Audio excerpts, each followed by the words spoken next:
HTML এর 3 নম্বর ক্লাসে তোমাকে স্বাগতম। আজকে আমরা শিখব কিভাবে ভিজুয়াল স্টুডিও কোডে একটি কোড রান করতে হয় এবং visual studio editor VS code editor কিভাবে ইউজ করতে হয়। এখন আমরা আমাদের পিসিতে ঠিকমতো VS কোড এডিটর রান হয়েছে নাকি সেটা চেক করার জন্য আমরা এখানে VS কোড লিখে দেখতে পারি।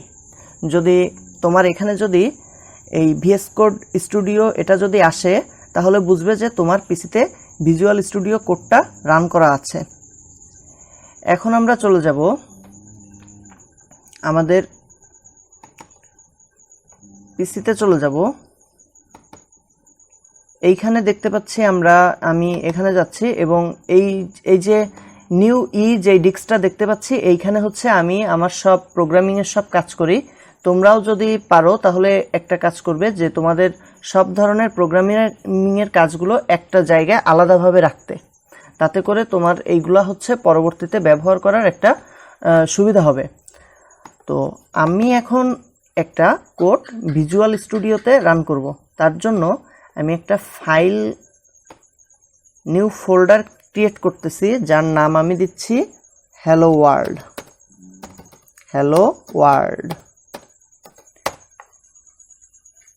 তারপর আমি এই হ্যালো ওয়ার্ল্ডটা ভিজুয়াল স্টুডিও কোডে ওপেন করব, ওপেন উইথ কোড। ওকে,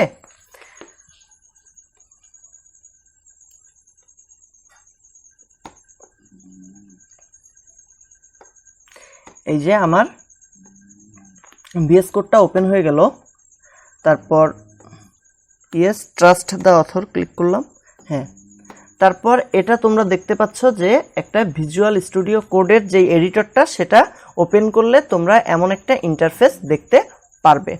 এখন এইখানে দেখো এই ভিজুয়াল স্টুডিও কোডটা কিন্তু ব্ল্যাক দেখাচ্ছে, ঠিক আছে? এইটা হচ্ছে ভিজুয়াল স্টুডিও কোডের থিম। এই থিমটা হচ্ছে তুমি চেঞ্জ করতে পারবে। এই যে কর্নারে দেখো এইখানে সেটিংস ম্যানেজের ভিতর যে যাবে, তারপর হচ্ছে তোমার এইখানে কালার থিম আছে, এইটা দিয়ে তুমি এটা কিন্তু চেঞ্জ করবে। আমি যেই থিমটা ইউজ করি সেটা হচ্ছে লার্ন উইথ সুমিত। এটা হচ্ছে সুমিত ভাইয়ের তৈরি করা একটা এক্সটেনশন। এটা আমার কাছে খুব ভালো লাগে, তোমরাও এটা চাইলে ইউজ করতে পারো। তো এইখানে আরও যেই থিমগুলো আছে, এই যে হোয়াইট আছে, দেখো এই হোয়াইটটার থেকে সাদাটা হচ্ছে কোডিংয়ের কাজ করার জন্য হয়তো চোখের জন্য সব থেকে বেশি ভালো হবে। তাই জন্য আমি এই যে এই এক্সটেনশনটাই, আগে যে এক্সটেনশনটা ছিল সেটাই আমি ইউজ করতেছি, এটা ইউজ করি। ওকে, হ্যাঁ। তারপর এইখানে দেখো এইখানে 5টা সেকশন আছে। প্রথমটা হচ্ছে এক্সপ্লোরার। এইখানে এক্সপ্লোরারের কাজ হচ্ছে তুমি যেই ফাইলগুলো লিখবে, যেই কোডগুলো তুমি লিখবে সেগুলো হচ্ছে অনেকগুলো ফাইল একসময় তোমার তৈরি হবে, সেই ফাইলগুলো তুমি এইখানে দেখতে পারবে। তারপর এইখান থেকে তুমি কোনো কিছু সার্চ করতে পারবে। যদি তুমি কোনো ফাইল বা কোনো কিছু খোঁজো তাহলে তুমি এইখান থেকে সার্চ করতে পারবে। আর এইটা হচ্ছে সোর্স কন্ট্রোল।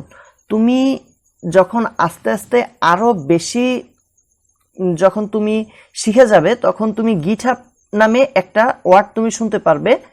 তো ওই গিটহাবের মাধ্যমে আমরা হচ্ছে আমাদের কোডগুলো আমরা গিটহাবে পুশ করে ওগুলো ওখানে আপলোড করে রাখতে পারি এবং আরও হচ্ছে সোর্স কন্ট্রোল হিসাবে ওইটা খুব কাজ করে এবং সবাই ওইটা ইউজ করে। তো গিটহাব সম্পর্কে আমরা পরে জানবো। তারপর এখানে হচ্ছে রান অ্যান্ড ডিব্যাগ এবং এখানে হচ্ছে এক্সটেনশন। তুমি যদি কোনো এক্সটেনশন যদি তোমার এই ভিজুয়াল স্টুডিও কোডে যদি রান করতে চাও তাহলে তুমি এইখান থেকে সেটা ব্যবহার করতে পারবে। এইখান থেকে সেটা হচ্ছে সার্চ দিয়ে তোমার ইনস্টল করে ব্যবহার করতে হবে। তো আমরা এইখানে যে কোডগুলো লিখব, মনে করো আমরা একটা কোড লিখছি, এখন সেই কোডটা তো কোথাও রান করে দেখতে হবে যে আমি কোন কোডটা আসলে লিখেছি এবং ওই কোডটা আমাকে কি আউটপুট দিচ্ছে। এইটা দেখার জন্য তোমার একটা লাইভ সার্ভার দরকার, যেখানে তুমি যা লিখতেছো তার আউটপুটটা তুমি দেখতে পারবা। তার জন্য একটা এক্সটেনশন তোমার ইনস্টল করতে হবে। এটা আমার পিসিতে এইখানে ইনস্টল করা আছে। তো কিভাবে ইনস্টল করতে হবে সেটা আমি তোমাকে দেখায় দিব।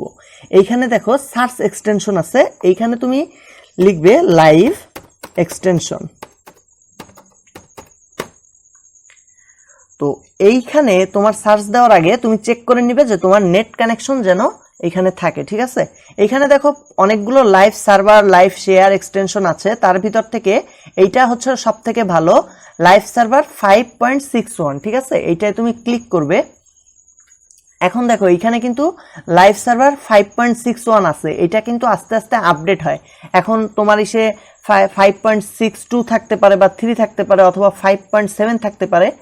তো এইটা কিন্তু আমার এখানে ইনস্টল করা আছে, দেখো এইখানে আমার ইনস্টল করা বলে তাই জন্য এখানে দেখাচ্ছে এটা আনইনস্টল করতে। এখন তোমার এখানে ইনস্টল লেখা থাকবে, তুমি ইনস্টলে ক্লিক করলে তারপর ওটা কিছু টাইম নিয়ে ওটা ইনস্টল হয়ে যাবে। তারপর ইনস্টল হয়ে গেলে তুমি বুঝবে যে this extension is enable globally, এই লেখাটা আসবে, তখন তুমি বুঝবে যে তোমার এটা ইনস্টল হয়ে গেছে, ঠিক আছে।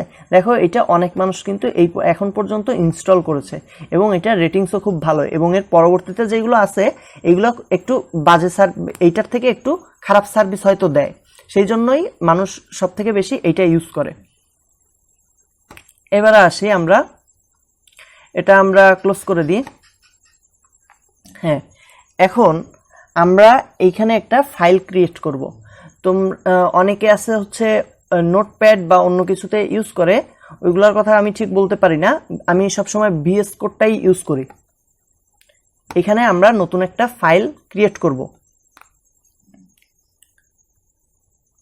ফাইলটার নাম দিচ্ছি index.html, ওকে। হ্যাঁ, এইখানে দেখো একটা ফাইল কিন্তু ক্রিয়েট হয়ে গিয়েছে, ঠিক আছে। আমরা কিন্তু হ্যালো ওয়ার্ল্ড নামে একটা ফোল্ডার ক্রিয়েট করেছিলাম, এই যে দেখতে পাচ্ছ যে হ্যালো ওয়ার্ল্ড নামে একটু আগেই একটা ফোল্ডার ক্রিয়েট করছি, এবং ওই হ্যালো ওয়ার্ল্ড ফোল্ডারের ভিতরে কিন্তু একটি ফাইল index.html, যেই ফাইলটা আমরা এইখান থেকে ক্রিয়েট করলাম সেটা কিন্তু এর ভিতরেও কিন্তু সেভ হয়ে আছে। মানে আমরা এই যে হ্যালো ওয়ার্ল্ডের ভিতরে index.html ফাইলটা আমরা ক্রিয়েট করেছি। তো এইখানে ইমিট নামে একটা অ্যাব্রিভিয়েশন আছে, যেটা ইমিট করলে আমাদের হচ্ছে খুব সংক্ষেপে হচ্ছে আমাদের বড় বড় কোড লিখে দেয়, ঠিক আছে। এইখানে আমি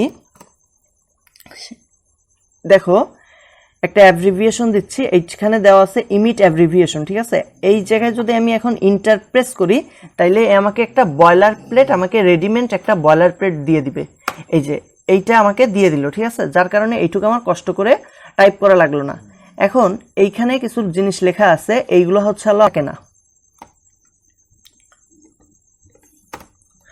তো আমরা এইখানে একটি কোড লেখার চেষ্টা করব, h1, ঠিক আছে। h1 দিলাম এবং h1 দিয়ে আমরা লিখলাম hello world, hello WORLD, hello world, okay. এখন দেখো তোমাদের কিন্তু এখন এই মুহূর্তে, আমরা এটা পরে বুঝাবো, এই মুহূর্তে এই লেখাগুলো কি, এইটা এখন এই যে এই লেখাগুলো এখন বোঝার দরকার নেই। এখন জাস্ট আমি এখানে হ্যালো ওয়ার্ল্ডটা লিখতেছি এবং এইটা আমি দেখি, রান করে দেখি কেমন দেখাচ্ছে, ওকে।